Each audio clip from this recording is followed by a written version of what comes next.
bem-vindos a mais um Economia Dia a Dia, programa do Sindicato dos Economistas de São Paulo, em parceria com o Corecon, temporada 2024. Bom, há uns 2 programas atrás, foi nossa primeira gravação desse ano, eu prometi que essa temporada ia ser diferente. E, como eu costumo cumprir as minhas promessas, esse é um programa extremamente especial. Primeiro, por ser o programa do mês da mulher, e segundo, porque eu estou recebendo 3 convidadas que, assim, não tenho nem roupa para falar com elas. Então, eu vou partir diretamente para as apresentações e vocês julgam se eu estou errado, tenho certeza que eu não estou. Inclusive, nervoso. Minha primeira convidada é a secretária executiva de Desenvolvimento Econômico do Estado de São Paulo, Juliana Cardoso. A minha segunda convidada é a professora e vereadora de Mojimirim por 5 mandatos consecutivos, Marilene Mariottoni. E a minha terceira convidada é a querida Nancy Gorgulho Braga, que já foi entrevistada pela gente na temporada 2023 e que foi responsável por organizar esse evento, que é esse programa de hoje. Eu quero que vocês prestem muita atenção no que essas 3 mulheres têm para dizer, porque hoje eu estou aqui só para ouvir. Senhoras, muito obrigado por aceitar o convite de participar do Economia Dia a Dia, temporada 2024. Esse é o programa que, com certeza, eu estou mais nervoso. Muito obrigado. Obrigada pelo convite. Eu queria, antes de a gente começar a gravar, eu estava prestando atenção no bate-papo de vocês. Parecia que não, mas eu estava assim. E vocês, a vereadora falou que esse mês é um mês de agenda cheia, porque as mulheres recebem muito convite para participar de palestras, de entrevistas, de eventos. Eu queria que vocês falassem um pouco, para começar, sobre a importância do Dia da Mulher. Olha a pergunta clichê que eu vou fazer para vocês, sobre a importância do Dia da Mulher, desse mês que se tornou o mês das mulheres. E eu queria que vocês me esclarecessem se essa demanda por ouvi-las se estende ao longo do ano. Bem, eu inicialmente quero cumprimentar a doutora Nancy, que é um exemplo de pessoa, como cidadã, como mulher, como líder classista que tem realizado grandes trabalhos e, inclusive, quando eu coordenava o curso de Engenharia Civil do IBMEC em Campinas, ela era um expoente no nosso corpo docente. Quero cumprimentar a nossa secretária, Juliana, engenheira como eu, ela ambiental e eu civil, e dizer que realmente é para nós uma alegria quando vemos mais mulheres na administração pública, nas empresas, nos conselhos de administração. E, de fato, é uma agenda cheia. Nós que vimos, começando como Dia Internacional da Mulher, dia 8 de março, comemorado no mundo inteiro, não é? Como um momento de reflexão, que se deve pensar qual é a situação da mulher. Temos plena igualdade, a mulher é respeitada, tem direito à sua imagem, tem direito, enfim, às mesmas oportunidades. É um momento grande de reflexão, mas percebemos que é tão importante isso e, felizmente, não só as mulheres, mas os homens também perceberam isso e, para o bem da sociedade, homens e mulheres devem trabalhar juntos, não é? E com isso nós temos não só março como o dia 8 como Dia da Mulher, mas março se transformou no mês da mulher. Mas com certeza, meu caro jornalista, nós sabemos que o ano inteiro nós temos agenda para discussão do papel da mulher. E eu sempre, claro que nós vamos falar sobre isso, mas sempre gosto de lembrar, nós já estamos muito bem no sentido de conseguirmos maior participação no poder público, nos cargos eletivos, etc. Esse muito bem é porque nós já conseguimos bastante coisa, mas ainda estamos muito aquém do que deveríamos conseguir. Mas conseguimos sensibilizar também os homens. Se estamos aqui, se temos essa legislação diferenciada que temos, é justamente porque tivemos um trabalho, homens e mulheres juntos. mas ainda temos muita coisa a fazer, notadamente porque o Brasil é um dos países com o maior número de feminicídios. Então, veja, se por um lado a mulher está conseguindo grandes espaços, importantes espaços, não o que ainda deveria ter, não é? Deveria ter conseguido pela sua capacidade e tudo mais, mas por outro lado nós ainda contamos com violência doméstica, feminicídios e, infelizmente, o Brasil é um dos expoentes no mundo dessa situação. Secretária, avançamos muito se considerarmos de onde partimos, mas ainda estamos muito aquém do ideal, é isso? Com toda certeza. Primeiro, obrigada pelo convite. É uma honra estar ao lado dessas duas grandes mulheres. Me sinto realmente lisonjeada. Acho que foi trazido aqui um pouco dessa questão das mulheres ocuparem os espaços, né? E eu acho que tem um número que é muito relevante, que a gente ocupa hoje cerca de 38% dos cargos de liderança no sistema público. Só que o que é importante dizer? Que apesar da gente ter esse número avançado, a gente vê que há discrepância na forma como a mulher ocupa esses espaços também. Porque, em grande parte, as mulheres que estão no nível ministerial, secretarial, na gestão pública, elas estão, sobretudo, nas pastas de cuidados, de educação, de desenvolvimento social, coisas que são relacionadas ao cuidado. Uhum. Enquanto que a gente pode e deve ocupar mais pastas de planejamento, de obras, né? A gente tem grandíssimas mulheres à frente disso hoje no país. Posso falar de uma delas aqui, que é a nossa secretária Natália Rezende, que está junto com o governador Tarcísio de Freitas, que ela é um espetáculo, além de ser procuradora federal, advogada, engenheira, ela é assim uma máquina de trabalho e que as pessoas se surpreendem, é muito engraçado, porque se fosse um homem fazendo o trabalho, as pessoas não ficariam tão surpresas.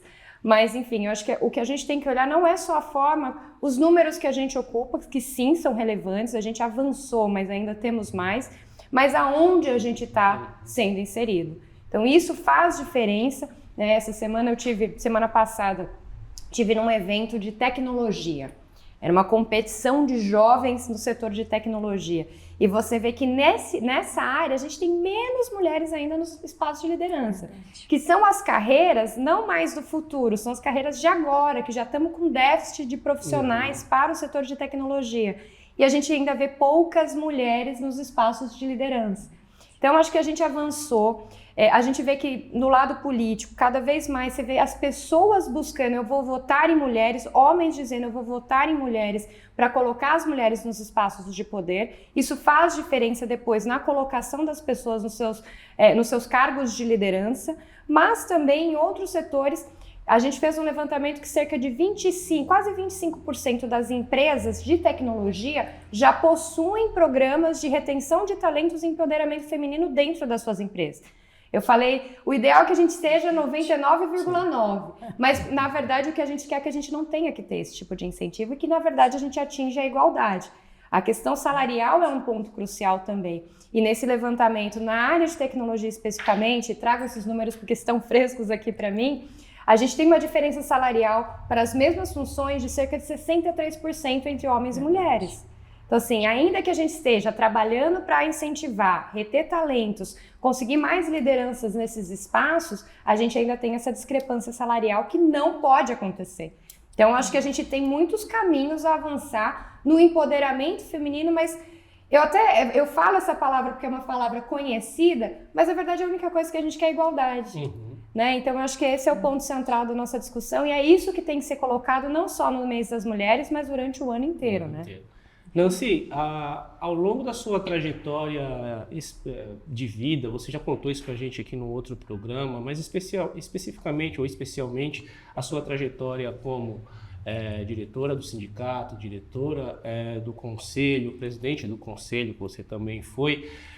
Você sempre teve muito forte dar voz para as mulheres, através do Núcleo da Mulher Economista e de tantas outras iniciativas que você sempre traz para as entidades. Inclusive, esse encontro de hoje foi você que organizou, trouxe as convidadas. Inclusive, eu não posso deixar de esquecer que uma das nossas convidadas era Maria de Fátima Olivieri, que você chegou até a anunciar, fez um vídeo falando que ela participaria, mas que ela teve que fazer uma pequena cirurgia, nada grave, mas que ela não pôde participar aqui hoje, mas que já confirmou que vai participar de um outro programa ao longo dessa temporada. Então, você ficou muito preocupada que eu falar sobre isso, estou falando, ela já está ela confirmou que vai participar, só a questão dela melhorar realmente, não foi nada grave, mas a gente aguarda a visita dela aqui no nosso estúdio do EDD. Mas você sempre teve essa preocupação, mas o número que a secretária traz, de, sei lá, mais 60% ainda de diferença salarial entre homens e mulheres é muito preocupante. O que está faltando para que essa discrepância diminua? Iniciativas como a sua, de trazer esse debate à tona nos vários meios que você participa, são muito importantes, mas parece que não está sendo suficiente. Fala um pouquinho para a gente sobre isso, Nancy. Fala. Primeiro quero agradecer as duas aqui. Fiquei muito comovida de vocês terem aceitado o meu convite, tudo. São mulheres exponenciais e com certeza vão trazer muita coisa boa para todos que assistirem. Eu acho o seguinte, você já sabe, vocês, quem me conhece, eu sou uma otimista desenfreada.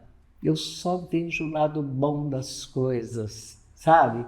Então, eu acho assim, o Brasil só tem 500 anos, 524 precisamente. A gente vai chegar lá, só que vai meio a passo de tartaruga, mas à medida que a gente vai encontrando homens com almas femininas, que quando eu falo para o homem que ele tem alma feminina, ele se leva o maior susto do mundo, inclusive meu marido, que você conhece, que ele, meu alma feminina, eu falei, não, mas é só alma, o resto é masculino. Porque quando o homem tem alma feminina, ele consegue se colocar no lugar da mulher e ele consegue dar espaço, ele consegue. O governador deve ter alma feminina, né? Porque ele tem as mulheres várias dentro. Então, quando o homem tem alma feminina, ele dá mais espaço para a mulher. Quando não tem, chega uma hora que não dá, não dá, tem que pôr. Então a mulher chega. Mais devagar, mas chega. Essa é a minha opinião de otimista, eu não sei. Tanto que, olha, ela foi vereadora por 5 mandatos nos anos 80. Incrível. Naquele tempo devia ser a única. Né? E pensando, se me permite, Claro. Eu fiz engenharia, eu me formei em 81. Minha classe, nós tínhamos lá talvez 15% de mulheres, não é? Mas nós não pensávamos nessa questão da discriminação, que sempre existiu. Mas nós pensávamos o seguinte, a sociedade ganha quando os valores existem nos seus lugares.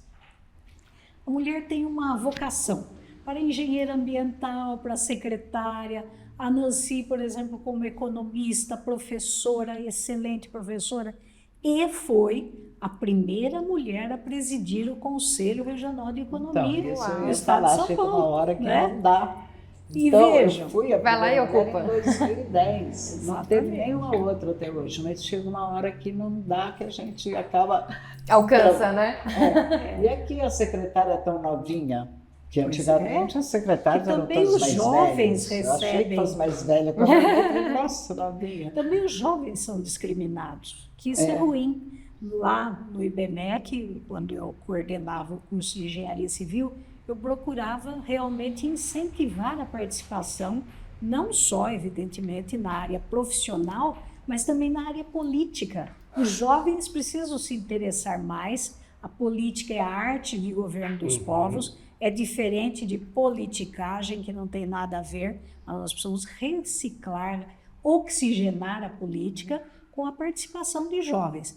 Nós não podemos ter discriminação na sociedade. Isso desserve o interesse do bem-estar de todo mundo. Então, nós precisamos sim ter mais mulheres, mais jovens, os idosos também, né? Enfim, de todas as faixas etárias, mas haja competência. É isso que nós estamos procurando, competência, vocação para determinados assuntos, que a pessoa seja escolhida. E não simplesmente, mas é muito jovem, é mulher, é não sei o que mais, então eu não quero. Coloca os Não podemos jovens deixar de isso. frente e os velhos para ser assessores, para ser Os conselheiros, que aí vai orientando, Sim, porque a experiência também conta, né? A experiência é O meu avô importantíssima. falava que se os jovens tivessem a experiência e maturidade É, dos velhos, e se os velhos tivessem a energia dos jovens. Energia, pois é. Eu acho que a gente tem que chegar, de fato, nesse balanço, né? E se eu puder só adicionar esse ponto, acho que da minha perspectiva de gestão pública, eu vejo que há um movimento crescente de mais cursos de administração pública, onde a gente profissionaliza a gestão pública, onde a gente traz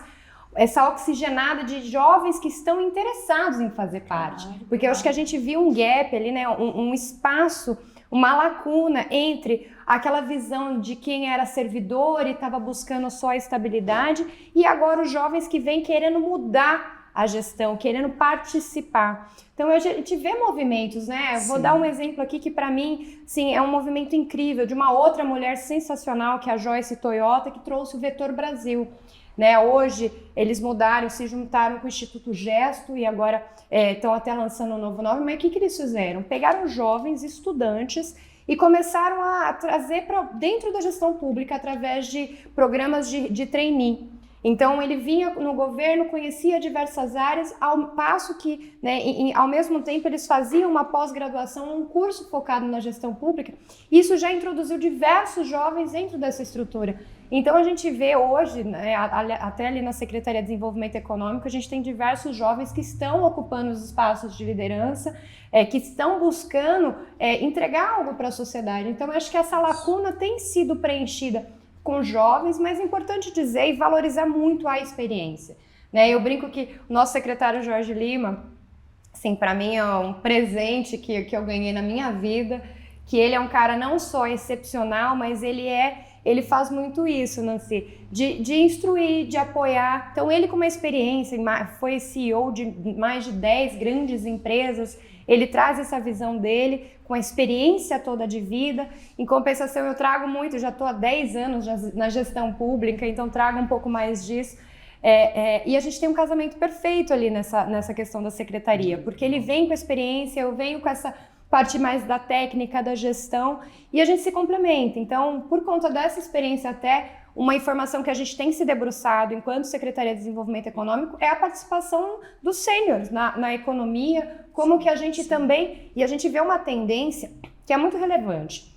A nossa população, ela está ficando cada vez mais velha, né? A gente tem uma média aí, salvo engano, de 1,63 taxa de reposição. Então, a cada casal você tem somente 1,6 filhos. Sim. O que quer dizer que a gente está diminuindo a entrada de jovens, a gente está aumentando e perdurando as pessoas no mercado de trabalho. Ao passo que as empresas, quando chega ali dos 54 anos, já começa a fazer os desligamentos. Então, a gente vai precisar prolongar um pouco mais esse tempo de permanência das pessoas mais velhas nas empresas, até para ter esse equilíbrio dos entrantes, para que a gente possa manter a economia ativa. Sim. Então a gente tem uma experiência brutal lá na ponta, que a gente precisa valorizar, precisa manter ou precisa reinserir no mercado, né, que é um programa que a gente vai lançar ainda esse ano, focado nos 60+. E a gente, ao mesmo tempo, tem que cuidar desses jovens, que a gente tem um número altíssimo dos nem, daqueles que nem estudam nem trabalham. Que realmente não querem muita coisa. Então tem que chegar num equilíbrio. Eu acho que a nossa função também é olhar para todo o mercado de trabalho, como ele está se comportando. Sim. E como que a gente pode criar políticas públicas que fomentem e possam impulsionar a nossa economia observando essas nuances. A gente tem um debate já há algum tempo sobre a questão da representatividade. A vereadora falou em determinado momento de atrair jovens para a política e não para a politicagem. Acho que nas últimas eleições surgiram algumas representantes femininas importantes. Vou citar algumas aqui de cabeça, vou esquecer de várias, mas a gente tem a Tabata, que provavelmente vai deputada, mas vai ser candidata a prefeita. Temos a Sâmia, temos a Sônia Guajajara aqui por São Paulo, a Érica Hilton, temos a secretária que está aqui, que está no meio da política. A gente vê que estão surgindo novas lideranças femininas e que agora as mulheres talvez tenham mais opções para se enxergar nesse meio da política. Por outro lado, se debate muito, se discute muito a pouca representatividade, por exemplo, no Congresso Nacional. Poucas deputadas, poucas senadoras. Tivemos um debate recente sobre nomeação de mulheres para o STF. Quanto tempo vocês acham que ainda vai demorar para que essas lideranças que estão se formando, seja como nas câmaras municipais e estaduais, comecem a atingir uma proporção nacional? Será que a gente vai demorar muitas décadas para que isso aconteça? Há um estudo da secretária que demoraremos para a igualdade 100 anos. Eu acredito, só isso? Sou como a Nancy, otimista. Precisamos de mais Nancy. E acredito que cheguemos a uma situação melhor, porque a própria sociedade clama por isso. Nós queremos bons representantes, nós queremos bons funcionários. A secretária falou muito bem. Eu me lembro, eu era presidente da Câmara, eu fui a primeira mulher a presidir a Câmara de Mojimirim, isso foi em 97 e 98.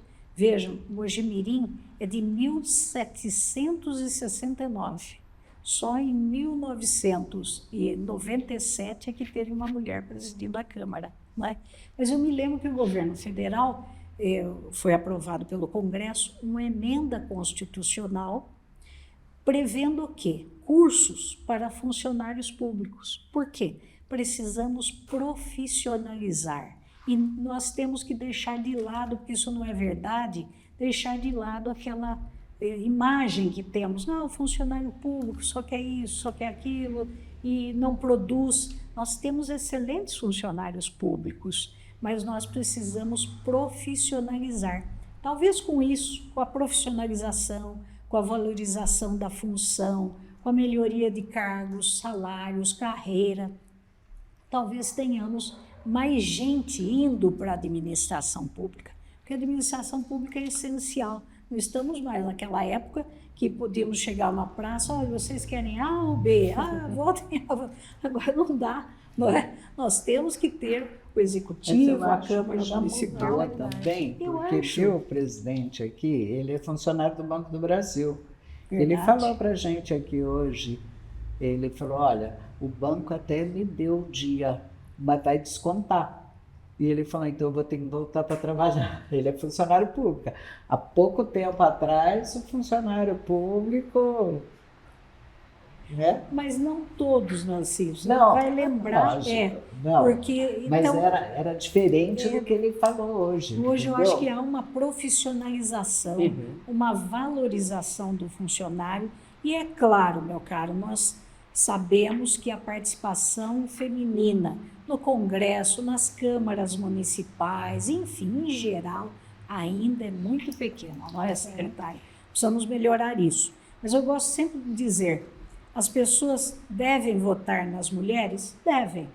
Mas também podem votar em homens com pautas femininas. Porque se nós temos a Lei Maria da Penha, a Lei do Feminicídio, uma série de leis favoráveis à mulher, que buscam proteger a mulher e valorizá-la, né? Nós temos com o voto de homens e mulheres ali dentro do Congresso. Então é importante que todos entendam que homens e mulheres têm que estar juntos para o bem da sociedade. Eu queria só adicionar um ponto. O que a gente faz para acelerar esse processo? Pois é, eu queria adicionar um ponto aqui ao que a vereadora falou, que é o seguinte, acho que olhando para trás e olhando o que a gente vê hoje, a perspectiva futura das pessoas ingressando na gestão pública, eu acho que muda um pouco da motivação até.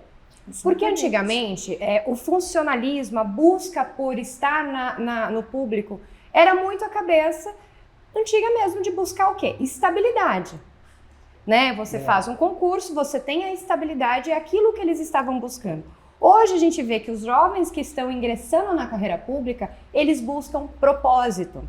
Porque de fato, se você for comparar, entre um salário de mercado e um salário de governo, você tem uma discrepância muito grande para as mesmas funções, às vezes até com mais responsabilidade civil e da administração pública, que são inerentes a determinadas funções, que você responde com o seu CPF mesmo, porque é dinheiro público, você tem que ter esse cuidado.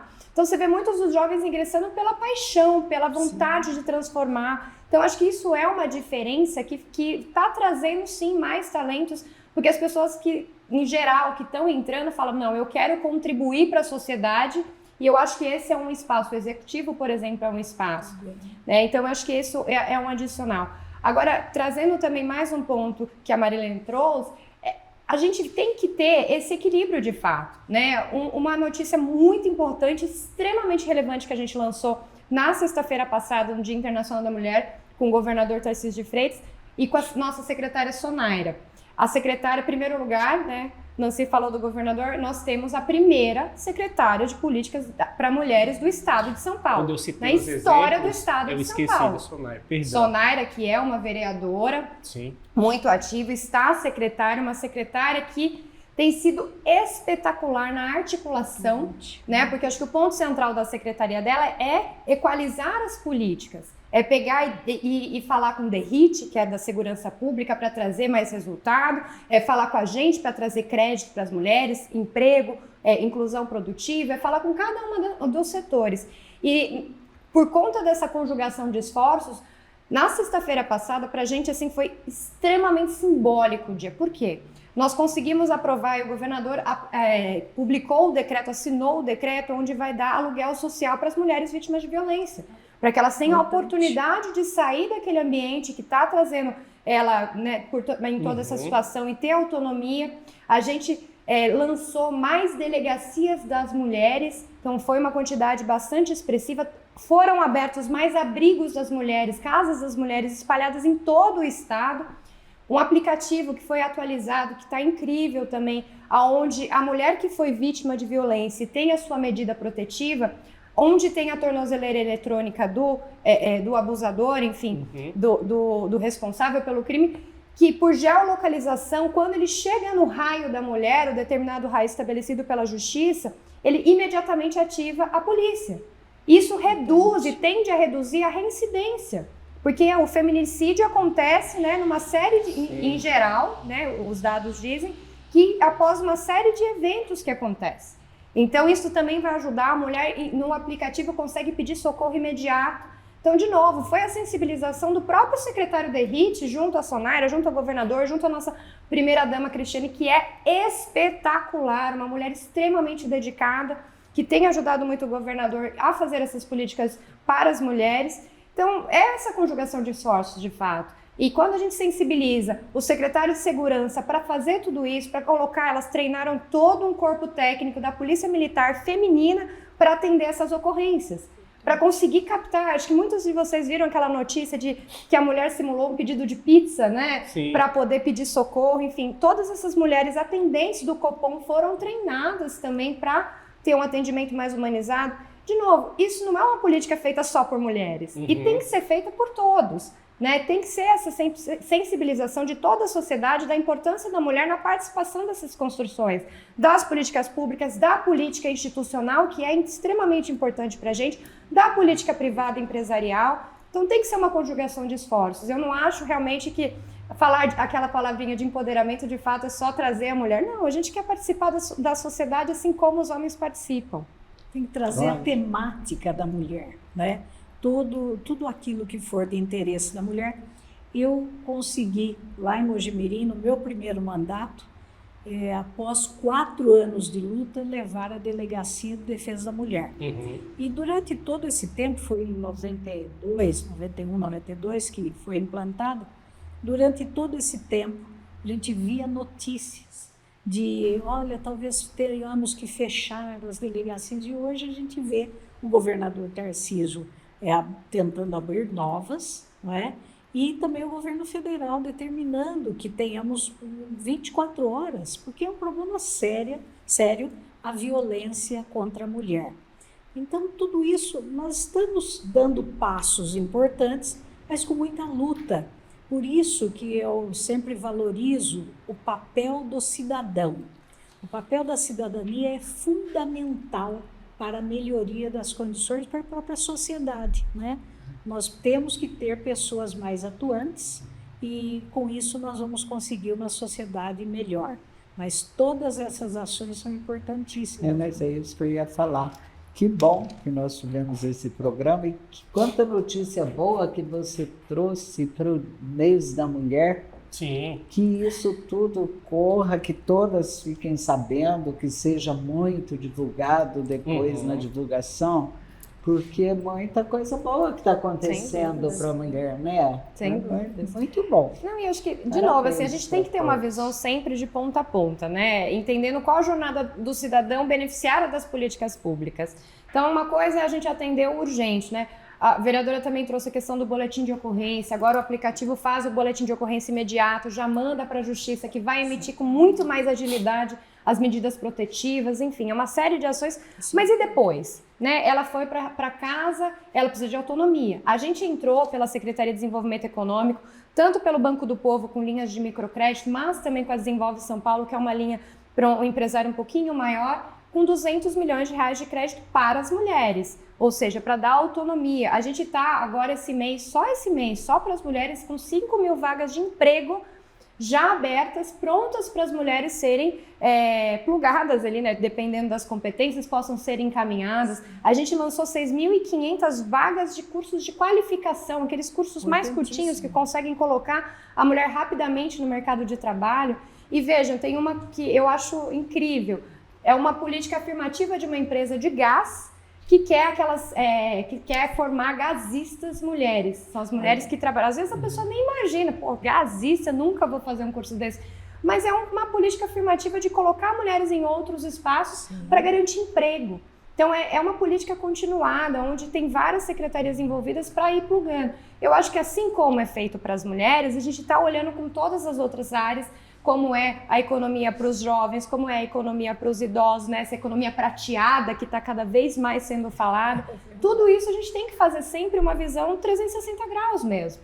Entender qual a jornada que esse beneficiário vai passar e como que a gente vai plugando cada incentivo no momento correto. Até porque essas políticas, de certa forma, funcionam também como ações preventivas para que não cheguemos a ter que lidar com o urgente, como a secretária falou. Dentro da secretaria também tem políticas de linhas de crédito, além da qualificação e emprego, para empreendedorismo, voltado para o empreendedorismo feminino. Queria que você falasse um pouquinho sobre isso. Sim, eu acho legal contar um pouco do que é a secretaria, se me permite. Claro. Porque as pessoas falam, Secretaria de Desenvolvimento Econômico, o que faz? Muita gente nem identifica, óbvio, né? Parece óbvio, mas... Porque assim, a gente precisa destrinchar. Desenvolvimento é completamente diferente de crescimento. Perfeitamente. Crescer, uma criança cresce, agora ela vai se desenvolver. Exatamente. Ela tem desenvolvimento, o desenvolvimento é muito mais importante que o crescimento. Perfeitamente. Então, E a gente precisa destrinchar, né? Cresceu tanto, cresceu, e aí? Cresceu? Desenvolveu? Melhorou? Então, desenvolvimento... Você está certíssimo. E aí, Nancy, já trazendo o dado que você citou do PIB, o nosso PIB do estado de São Paulo, nós temos 16 regiões administrativas. Se a gente for olhar aonde se concentra esse PIB, são só em 4 regiões. Região metropolitana de São Paulo, de Campinas, de Sorocaba e São José dos Campos reúnem 80% de todo o PIB do nosso estado. Isso quer dizer que, para desenvolver, nós precisamos olhar para as outras regiões, né? E aí, a nossa secretaria é dividida em 5 pilares. O primeiro deles é o desenvolvimento econômico e territorial, onde a gente vai buscar a vocação de cada cidade. Isso. A gente tem aí cerca de 300 e tantas cidades no nosso estado que tem menos de 50 mil habitantes. Isso a gente está falando de mais da metade, né, do estado de São Paulo. Nós somos 645 cidades, então a gente tem muitas cidades menores, que eventualmente não vai ser a sede de uma indústria. Mas a gente precisa trazer qual a oportunidade. Será que é uma vocação agrícola? Será que é uma vocação turística? E com base nisso a gente fazer o desenvolvimento territorial. Então essa é uma das nossas primeiras bases. A segunda é o que olha empreendedorismo e liberdade econômica. Para a gente atrair investimentos, a gente tem que ser muito mais simples, né? Hoje a gente já atraiu, com muito trabalho da secretaria, do Jorge Lima, do governador propriamente dito, que ele tem se debruçado nisso, da Invest São Paulo, a gente já atraiu cerca de 300 bilhões de reais que serão investidos aqui no estado nos próximos mais ou menos 3 a 4 anos, que vão ser realizados, que vão gerar emprego, renda e desenvolvimento regional.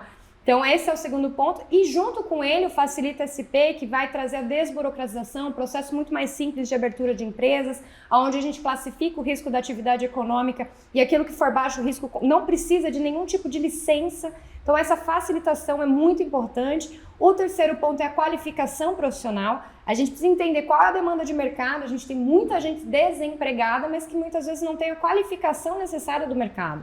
Então, a gente faz essa conexão com as qualificações. O quarto é a intermediação de mão de obra, a gente ter a capacidade de buscar essas vagas no mercado e plugar com as pessoas que estão desempregadas e fazer realmente essa ponte. Isso é importante, porque muitas vezes a pessoa não enxerga. Como eu falei, o caso das gasistas, tem vaga aberta. Às vezes a pessoa nem imagina que ela pode buscar aquilo. E o último, que respondendo já a sua pergunta, que é a parte de fomento, né? Então a gente olha o todo. O fomento, ele classifica por 2 caminhos aqui pra gente. Um é o microcrédito. São linhas de crédito de até R$21 mil, ela começa com um limite mais baixo, se for o primeiro empréstimo, depois chega a R$21 mil, que é para formal e informal. Né? Claro que a gente estimula que todos sejam formalizados, mas às vezes a pessoa tem aquela urgência ali para poder começar o seu negócio, para poder ter aquele capital inicial para fazer, para iniciar realmente a sua carreira. Então tem esse crédito e para alguns maiores a gente tem a política da Desenvolve São Paulo. São linhas de crédito aí um pouco mais robustas, que requerem uma estrutura um pouco maior empresarial, mas que é a nossa agência de fomento do Estado de São Paulo. Então essas linhas são extremamente acessíveis, com condições facilitadas, a gente utiliza de um garantidor do Estado por muitas vezes. Então para informal precisa de avalista, para formal às vezes pode utilizar o fundo garantidor do Estado, porque eu acho que a grande dificuldade, né, economista não se sabe bem, da pessoa tomar um crédito e ofertar a garantia, né? Então a gente faz esse suporte, a gente melhora as condições das linhas. Então são nesses 5 pilares que a gente entende que a gente vai conseguir promover cada vez mais o desenvolvimento econômico e territorial do nosso estado. E como que está a busca por essas linhas de crédito? E elas são, não sei se direcionada seria a palavra correta, mas elas atendem especialmente a demanda dessas cidades que têm essas populações menores que você citou? Sim, a gente tem linhas de crédito... Ou foram pensadas para isso, na verdade? Sem dúvidas. A gente tem linhas de crédito diferentes. Uma é para a população. Eu sou empreendedora e quero melhorar o meu negócio, quero crescer o meu negócio, ela pode buscar. A gente tem um percentual até um pouco menor para capital de giro e tem para capital de investimento. Então, são linhas que já estão sendo muito acessadas. A gente lançou 200 milhões para as mulheres. Logo nos primeiros dias a gente bateu 50 milhões de tomada desse crédito. Então, está sendo muito buscado. O microcrédito nem se fala, a gente faz diversas operações aí sim, lá no território mesmo, com o apoio das prefeituras. E quando a gente olha para as prefeituras propriamente dito, a gente tem linhas exclusivas também. Então, a vereadora sabe bem a dificuldade financeira que os municípios passam, então elas podem tomar crédito para fazer qualquer tipo de melhoria, e aí a gente fez uma mudança muito grande, e de novo, a vereadora vai saber muito bem disso. A gente não está mais emprestando dinheiro só para fazer recapeamento, que recapeamento é o campeão, né, dos prefeitos ali das demandas. A gente está falando sempre, a gente pode até dar o recado, mas a gente precisa colocar um quê? De inovação. Você vai melhorar uma infraestrutura, você vai colocar algum equipamento de sustentabilidade, vai trocar a iluminação pública, vai melhorar a eficiência energética dos prédios, você vai trazer alguma coisa, alguma vertente de cidade mais inteligente ou mais sustentável. É isso que a gente tem estimulado nas prefeituras. E esse crédito também é bastante relevante, porque a prefeitura não precisa dar uma garantia. A gente utiliza o repasse de ICMS como garantidor. Então, é uma operação segura e uma operação muito barata para as prefeituras. Então, é a forma da gente levar crédito para todos. Só uma perguntinha, e esse microcrédito para todos, com juros subsidiados? Sim, com os juros subsidiados. A gente tem, inclusive, algumas linhas onde a secretaria ela equaliza os juros, ou seja, a pessoa, o tomador desse crédito não paga nem os juros, porque a secretaria e o Estado, para algumas políticas de incentivo, elas fazem a equalização. Então, assim, são linhas extremamente competitivas e nossa função enquanto agência de fomento do Estado, de fato, é fomentar e não competir com os grandes bancos, é a gente realmente dar oportunidade. E é importante dizer o seguinte, se Deus quiser, a secretária estará conosco no Congresso Estadual dos Municípios da Associação Paulista de Municípios. O presidente é o Fred Guidoni E lá em Campos do Jordão, vamos discutir todos esses assuntos diretamente com prefeitos, vice-prefeitos, vereadores, pessoas que trabalhem, que sejam da máquina municipal, porque de fato é mais um assunto de capacitação. Quando nós levamos essas informações, atualizamos as informações, os municípios têm condições de realizarem as melhores escolhas. Teremos lá também o presidente Paulo Ziukoski, do Conselho da Confederação Nacional dos Municípios, e uma série de autoridades, e estamos aguardando também o nosso governador Tarcísio, o vice-presidente Geraldo Alckmin e também o Felício Ramute, que é lá de onde eu moro em São José dos Campos, fui vereador em Vargem-Mirim, 5 mandatos, mas hoje moro em São José dos Campos e o vice-governador é de lá, foi prefeito e hoje está atuando nessa área. Só para completar, hoje, atualmente, ela é conselheira da Associação Paulista de Municípios. Já fui vice-presidente, presidente do conselho. Tem esse congresso que ela está falando. Então, nós estamos lá e todos são convidados e, se Deus quiser, a secretária estará lá conosco. E acrescento que neste evento nós vamos já fazer o processo de qualificação para os municípios, um programa que a gente lançou que é o Facilita SP. Então acho que vale contar um pouquinho, porque o Facilita SP é o nosso programa de liberdade econômica e desburocratização do Estado. O que foi feito ao longo desse caminho que a gente lançou o programa em setembro do ano passado? Primeiro que a gente fez o ajuste legal, né? A gente sancionamos uma lei em relação à classificação de risco das atividades econômicas. A gente criou o nosso comitê Facilita SP, que é o equivalente ao CGCim federal, que deliberou já ainda no ano passado em 900 atividades classificadas como baixo risco no nosso estado. Nós temos de última colocação para segundo lugar no país em termos de quantidade de atividades de baixo risco. Um trabalho assim muito dedicado que inclui CETESB, Corpo de Bombeiros, Vigilância Sanitária, Agricultura, Secretaria da Fazenda, Casa Civil, está entrando agora o DETRAN, então todos os órgãos licenciadores ou emissores de algum ato público de liberação estão envolvidos. Isso a gente fez ainda no ano passado. Agora a nossa junta comercial está em todo um processo de modernização para que a gente facilite essa jornada de abertura de empresas, mas não menos importante do que os órgãos estaduais é trazer as prefeituras. Porque o que nós precisamos? No registro mercantil, quando a pessoa vai abrir o seu CNPJ, ela precisa antes de, primeira coisa, perguntar à prefeitura, eu posso abrir esse KNAI neste endereço?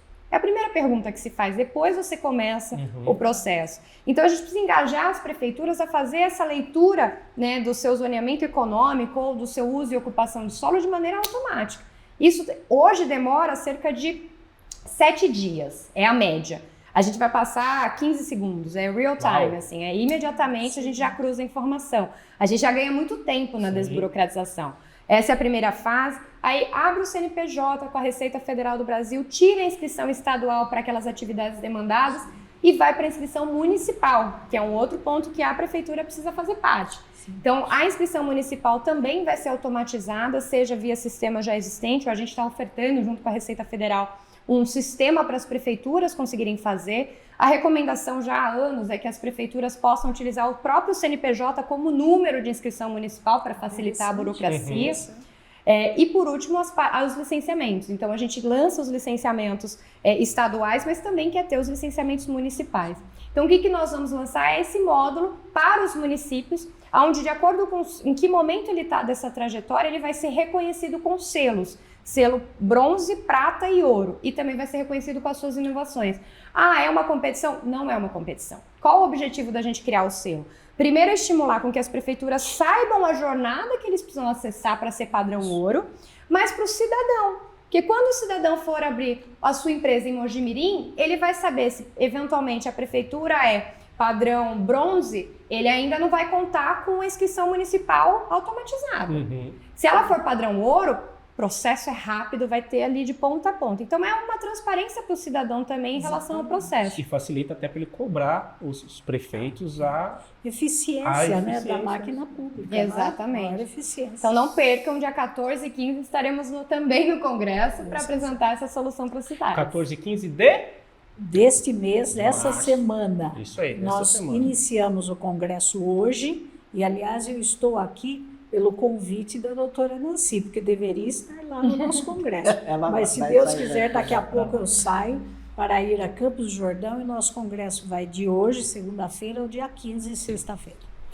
Senhoras, já passamos de 40 minutos de programa. Eu adorei conversar com vocês.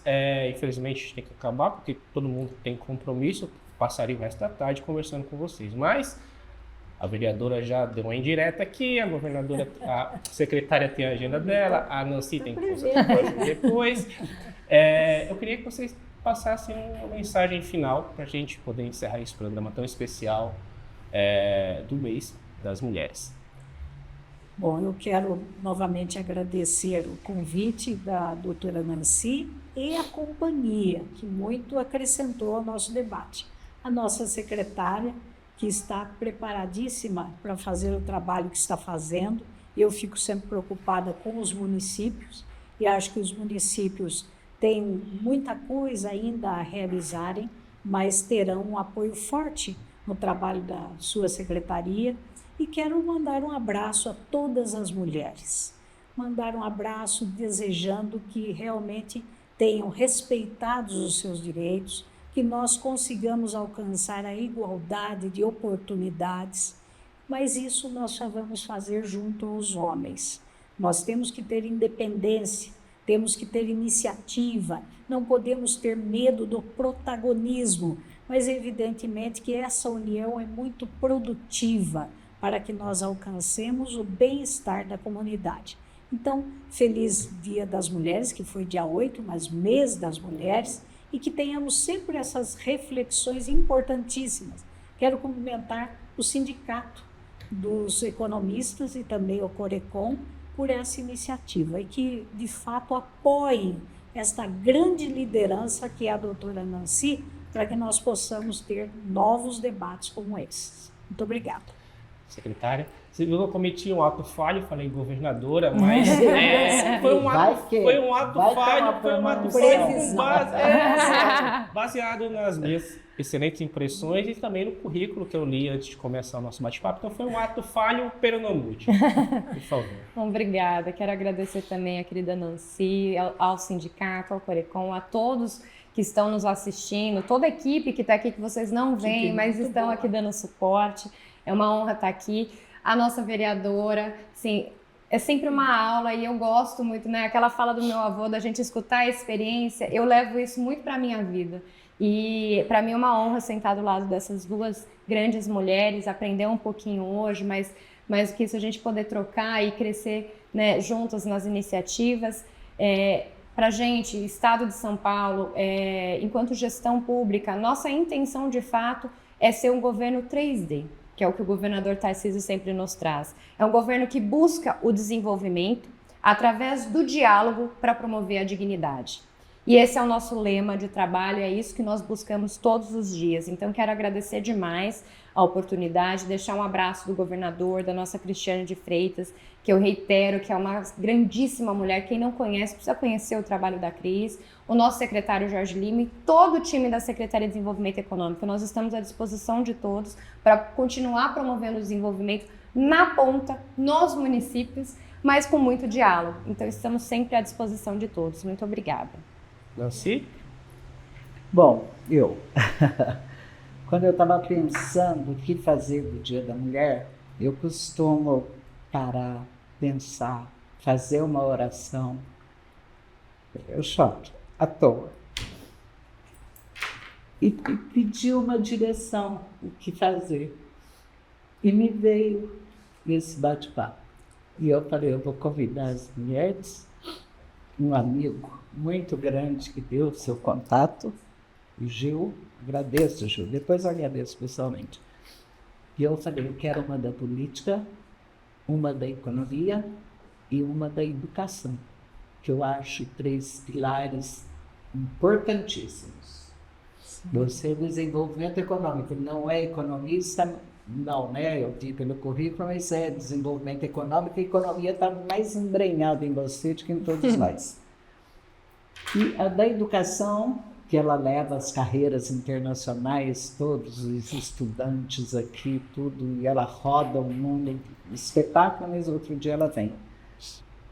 não substitui a altura, mas fiquei felicíssima com esse encontro, de te conhecer tão novinha, tão, sabe, tão protagonista, com tanta coisa, tão cheia de vida, tão cheia de projeto, tão... Fiquei muito feliz com tudo que está acontecendo no nosso estado, que sirva de exemplo. Eu sou mineira, mas que sirva de exemplo para todos os estados do Brasil. Eu acho que o objetivo que eu sonhei foi super atingido. Fiquei muito feliz, só agradeço. Gostei. E eu, você sabe, você já me conheceu um pouco, eu deixo a vida me levar e ela me leva para esses caminhos surpreendentes. Né? Muito obrigada. Muito obrigada. Muito obrigada a você também, de direcionar tão bem, e a vocês todos, Douglas. Muito obrigada a você também, tá? A gente se falou muito esse tempo. E o que eu falo depois disso? Só quero agradecer a vocês que acompanharam o nosso programa especial desse mês das mulheres. Eu espero que vocês tenham aproveitado tanto quanto eu. Estou muito feliz desse formato, agradecer a Nancy por ter organizado esse encontro. Espero que outros encontros como esse aconteçam ao longo dessa e das próximas temporadas. Só agradecer. Se vocês tiverem alguma dúvida, envie para a gente encaminha para a secretária, para a vereadora e para a Nancy. Eu tenho certeza que elas vão responder. Espero que todas voltem em outras oportunidades, seja para um bate-papo nesse formato ou entrevistas individuais para a gente tratar de assuntos um pouco mais específicos. Agradeço de coração. Muito obrigado a vocês que nos acompanharam. Eu espero todos vocês na próxima semana. Até lá. Tchau, tchau. Até.